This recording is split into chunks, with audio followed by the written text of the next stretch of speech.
улсын хэмжээнд зохион байгуулж байгаа ногоон бүс камержуулалтын ажил арга хэмжээний хүрээнд аймгийн засаг дарга болоод сумдын засаг дарга, төрийн болон төрийн бус байгууллага, аж ахуйн нэгж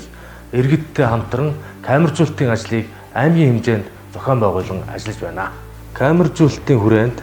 аймгийн хэмжээнд улсын төсвөөс нийт 609 сая төгрөгийг шийдүүлж 9 сумд хөдөлгөөнт 29, чиглэлийн 176 камерыг шинээр суурилуулсан. Мөрөн сумын хэмжээнд 124 аж ахуйн нэгж байгууллагад 156 хяналтын камер шинээр суурилуулж 80 аж ахуйн нэгж судалтай үйлчлэгийн төвийг цагдаагийн нэгдсэн сүлжээнд холбосон. Хиймэл оюун ухаан, ухаалаг системийг цагдаагийн газрын нэгдсэн системд шинээр нэвтрүүлж үйл ажиллагаанд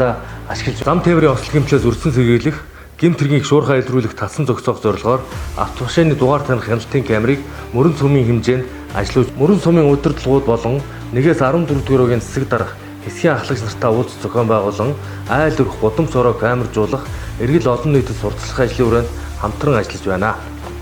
Өнөөдрийн байдлаар аймгийн хэмжээнд 4800 орчим хяналтын камер ажиллаж, ногоон бус камержуулалтын ажил арга хэмжээнд та бүхнийг идэвхтэй оролцохыг уриалж байна.